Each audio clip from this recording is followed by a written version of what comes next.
Good morning.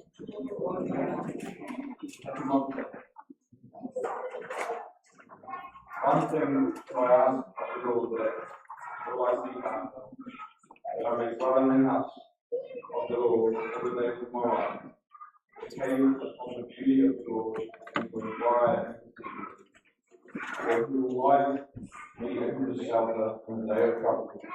He will conceal me under the cover of his king. He will lift me high upon a rock. And now my lips are lifted up, but my enemies all around me, and I will offer unto him sacrifices for shout and joy. I will sing and make melody to the Lord.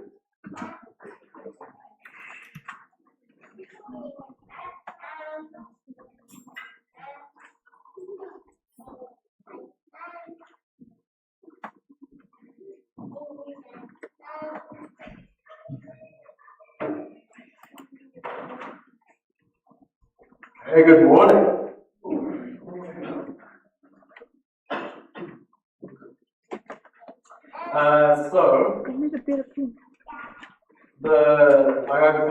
I went hunting, was it last weekend? It was last weekend, so I can't help but having a couple of illustrations from my hunting trip. I had a fabulous time. I know a lot of you guys would have enjoyed it on Wednesday night. Venison, hunter's pie, delicious, I think.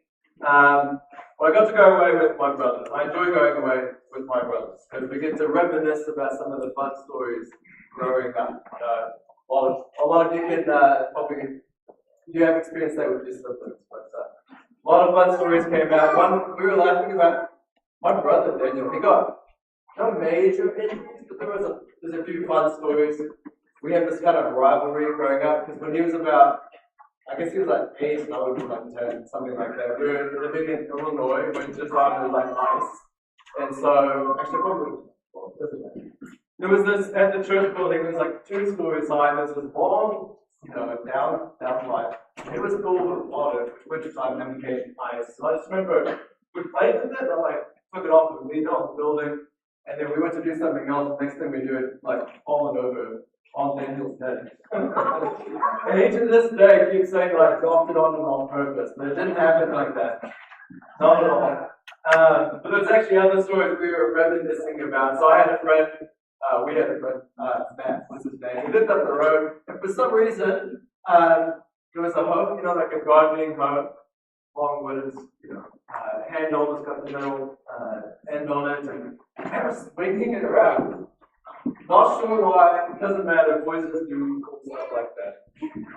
But it did hit Daniel in the leg. Yeah, so I was like, oh, okay, I don't remember if he cried or not, he probably did, little kid, metal hoe coming into your leg. The blood, that's for sure. So we run back home, and we go back, and I don't remember this as vividly as my brother, but Daniel told me, he goes, Dad, I'm bleeding, I need help, and Dad looks at it like, okay, here's a plaster, and then push his long sock and pull it up the couch.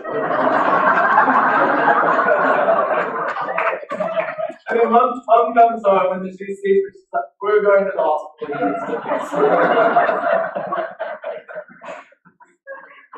So we have those people in our life that when we're hurt, when we're afraid, when something's not right, we go to them and they help us. Some people we might go to might not help us as much as others. But we go to the safe places. And as we're going through this series of sermons, Sunday morning, we're talking about our church, our home, and what kind of defines or describes it. A lot of these lessons, to tell you the truth, are kind of a pat on the back. But we actually do things well here at Odemoto as far as our church as a family, as a home. But there's always things we can grow in. So we're going to still dive in. We'll consider the concept of our church as our home, which is a safe place. A place that when we are hurting, when we feel lost, confused, we have pain, we have heartache and struggle, a place we can come to feel safe and secure, to see us through whatever we're doing. There's a couple of images I wanted to share with you from Scripture that kind of illustrate or describe that sense of safe space, that security. One of them comes from the law of Moses. So it's given by God, and it's a concept or it's a teaching or it's instruction regarding something called a city of refuge. Just raise your hand, who's heard of a city of refuge before? Right, so when Israel came, they were free from exile in Egypt. They came into the promised land. They divided up the land amongst those 12 tribes, with the 12 brothers. Except there was one tribe that didn't actually get given the land, the Levites. Their inheritance was to serve the Lord. But they were given 48 cities in total in the land, so they did have places to live, to farm.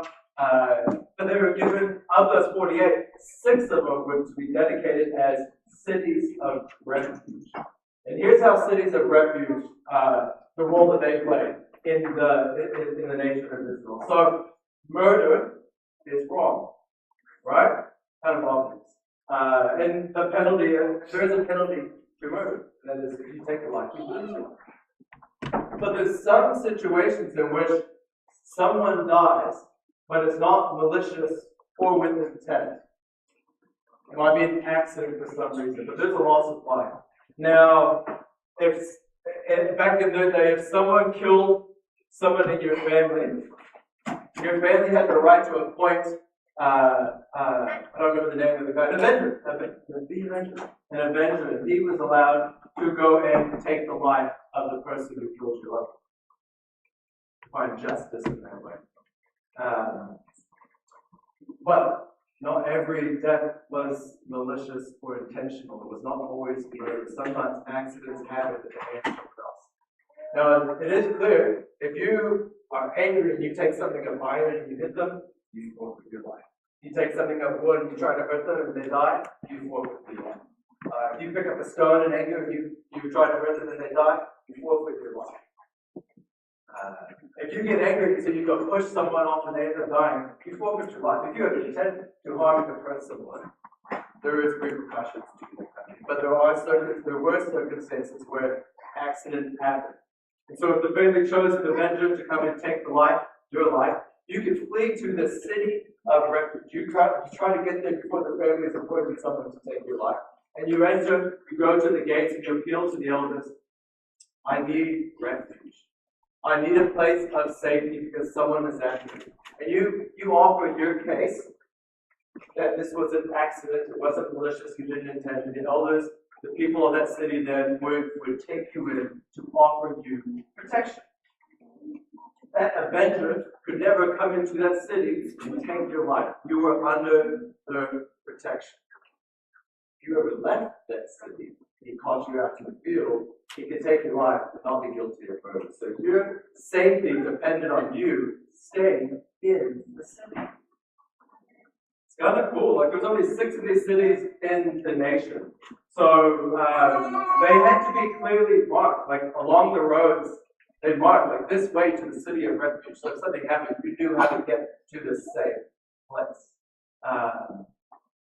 Some other interesting things with the idea of city of refuge is the high priest.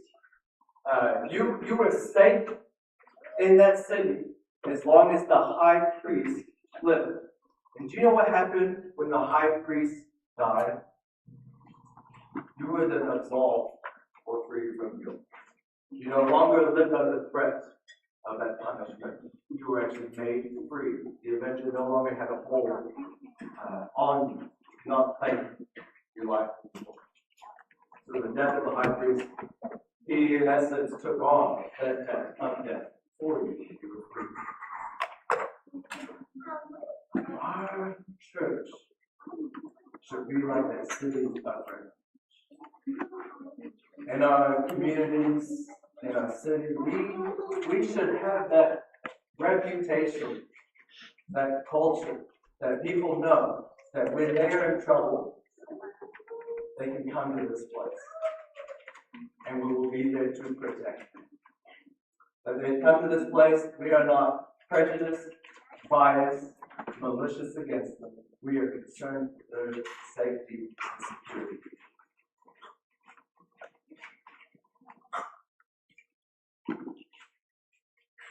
I'll read that place.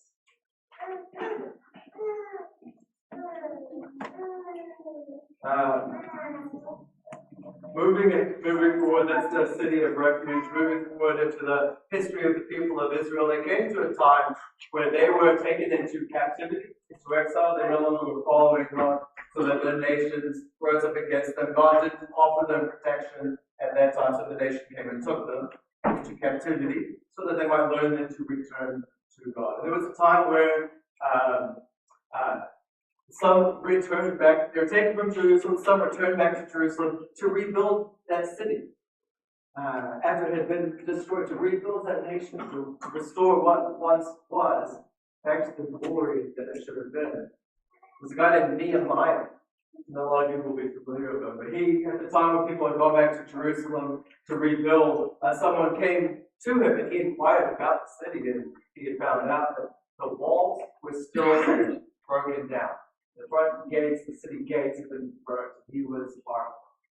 Because he understood that you could rebuild the city, but if you can't protect that city from all that, things that are important, things that are special, need to be protected. So he actually took on this endeavor and appealed to the king to get funds and resources to be able to rebuild those walls. Read Nehemiah, it's a fun story. How they're rebuilding this wall, this protection. It was cool because it wasn't just they hired specific people to do the job. Everyone pitched in. Everyone focused on repairing the city that they were at. That's what they focused on to repair it. Everyone focused on fixing what was broken in their sphere of influence. And not too long from that point, it didn't take too long, they rebuilt the entirety of the walls surrounding Jerusalem, restoring the protection of that city, giving people safety in that city. But we understand safety, security, protection isn't just a matter of putting stones on top of one another, of building doors that can close and lock. You can make a building, you can make it impenetrable to rain, to wind, to the elements. You can lock it so thieves don't easily break in and steal anything, but that doesn't necessarily make that place safe. I don't remember the phrase exactly, so you can fill in the gaps of my ignorance, but it's like bricks and mortar don't make a home. That thing is what kind of right with that phrase. Did I make it up?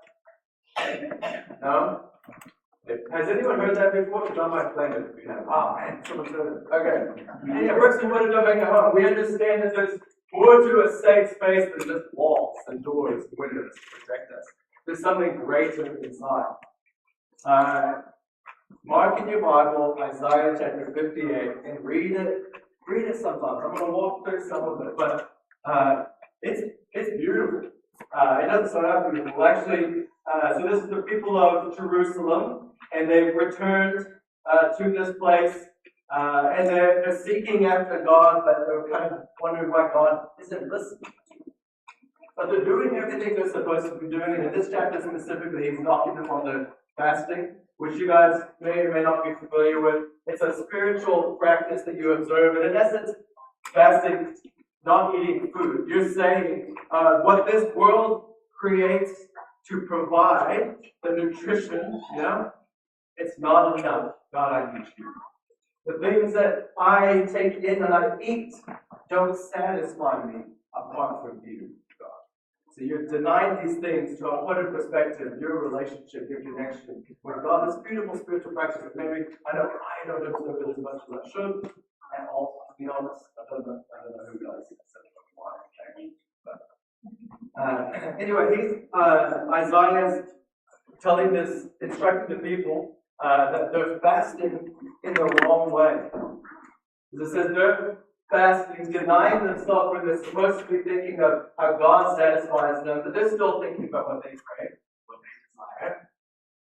They're fasting, and it's supposed to be a pious practice, something good and healthy, but at the same time that they're observing that, they're twisting their hired servants to keep working when they're not supposed to be working. Their fasting is observant, they're supposed to humble them, recognizing their position before God, but actually they still have this mindset that they're still trying to debate, argue against each other. They're participating in this religious practice that has become not even just empty, but perverted and wrong on what it's not supposed to be. God is telling these people through Isaiah, says, is that what I'm looking for in fasting? Am I just looking for someone to kind of bow their heads to look like they're putting themselves on? Am I looking for someone just to put on sackcloth and ashes to look like they're mourning before me? No, that's not what I'm looking for. This is what I choose. Fasting, I look for. Starting in verse 6, it's going to follow along. It says, fasting I look for is to undo the bonds of wickedness, to tear to pieces the ropes of the yoke. It's not to divide. Is it not to divide your bread with the hungry? And to bring homeless poor into your house? When you see the naked, you cover him? You not hide yourself from your own flesh and blood?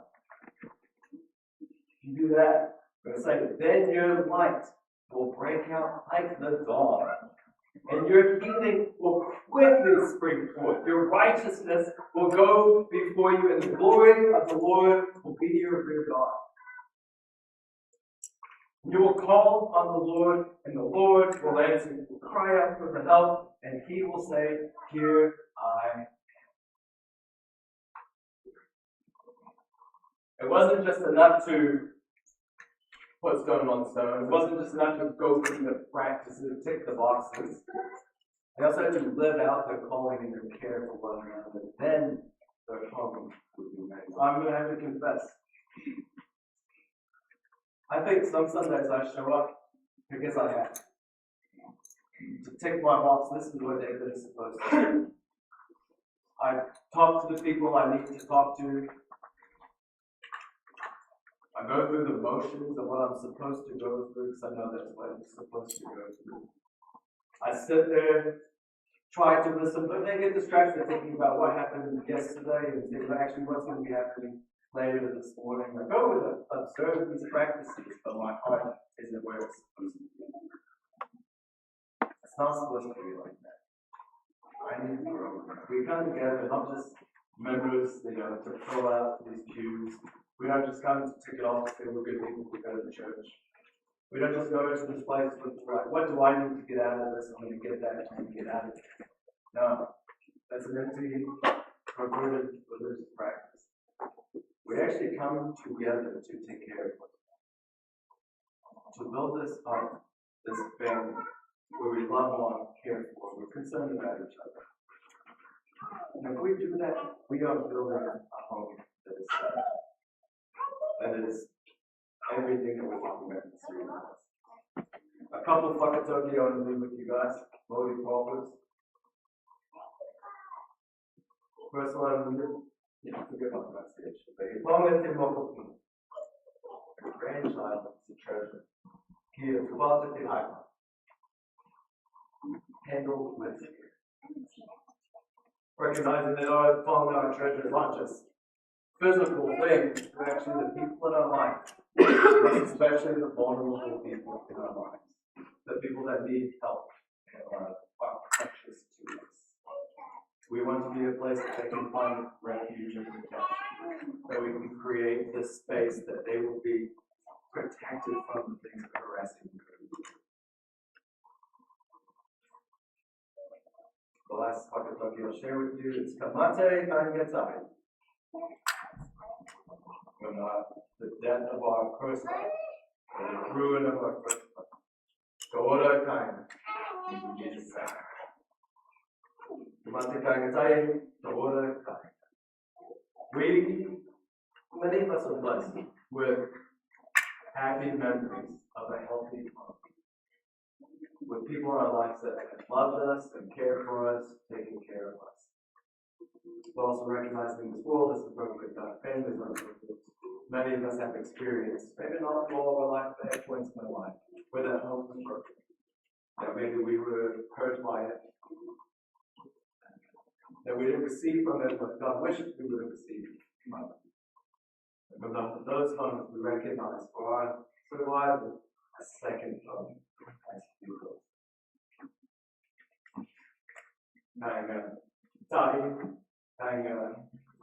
Rua, Toru, however many homes we need to find a home where we can be safe, where we can be humble.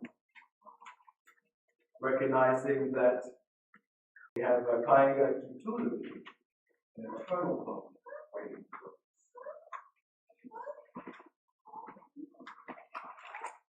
Put my phone down.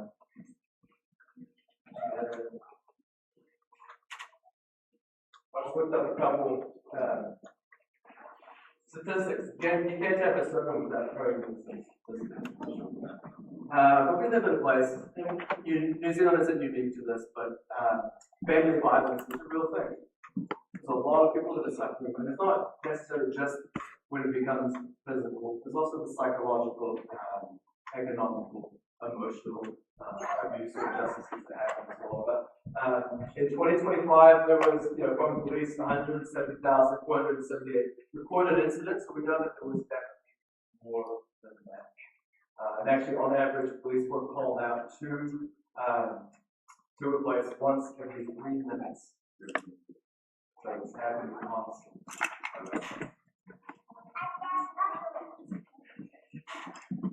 So it's Mother's Day, we recognize how special the women in our life are, especially the mothers in our life. But it's sad to see a lot of the victims that also domestic violence are the women in those lives. It seems like that's an injustice and tragedy. Reported 55% of New Zealand women have experienced abuse from partners, including psychological and economic abuse. Lifetime experience of controlling behavior has increased from 8% in 2003 to now, when you studied 13.4%.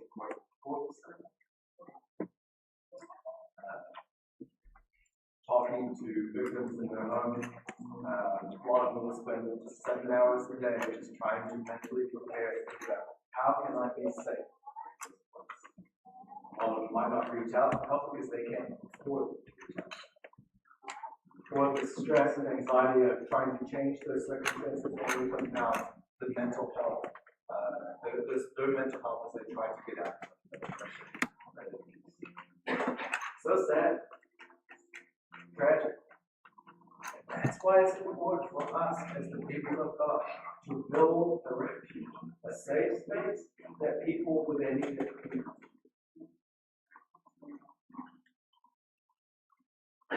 I don't know why you came into church this morning, but you came here today because you need safety, you need help, you need healing. Welcome home. You are not a problem. You are welcome, church. Please do not leave this building today without reaching out to someone so that they can help. If you came here today to tick a box, okay. But I'm going to challenge you. Do not leave this place today without allowing your heart to connect with the people around. Look at those in the pews in this room around you. Try to be on the lookout for someone who looks like they need some encouragement, they need some help, they need someone to lift them up. So, love them, care. For whatever reason you walked into this place, I hope you have felt the love, the safety, the security of God expressed through His people. I hope that can help you then. Going back to what we read in Isaiah 58, I can't help but notice when he says if we actually fulfill our calling in our relationship with God and our love for other people and caring for them, what will happen is that then the light will break out, your light of the world, your light will break out like dawn. And the language in here is moving language. It's not saying that this physical place is where we have to bring everyone for them to find safety in God. We don't have to bring them into the doors of this building for them to be protected by the hardships and the heartache and the hardness of this world. It's actually us as the people who are moving and can take that protection and safety. I appreciated in the Bible class this morning, Laura talked about reaching out to her neighbor. The neighbor was in need and she was helping her and checking up on her. That's what we're called to do. And if we do that, then our light will break out like the dawn. Our healing will quickly spring forth going out from us. Our righteousness will go before you, and the glory of the Lord will be our rear guard. And then when we call out, the Lord will answer. We ask for help. He will say, "Here I am."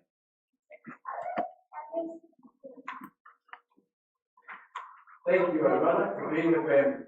Thank you for being a home that is safe. It's been safe for me growing up. I want to encourage us. Yes, pat on the back, but encourage us. Let's keep doing it. Let's step up. I'm going to pray. We can go on our way. God, I thank you for loving us. I thank you for protecting us. We live in a world of heartache, pain, and suffering. There is so much going on around us and at times within us that hurts. But God, you are our refuge. You are our safety. You are one that cares about us, loves us. We can come to and you will help us. God, we are your people, your hands, your feet, your sanctuary for people who need a place to find refuge. God, you have given us a mission not to just show up, but to actually live out the calling that you've given to us. Help us be sensitive to the needs of people around us. Give us your strength and passion to reach out to help those around us. God, help us to be a light on the hill, a city is built, a light on the city, so that people know there is a place for them to be safe. Safe from whatever is afflicting them, and safe and secure with you. We thank you. In your Son's name we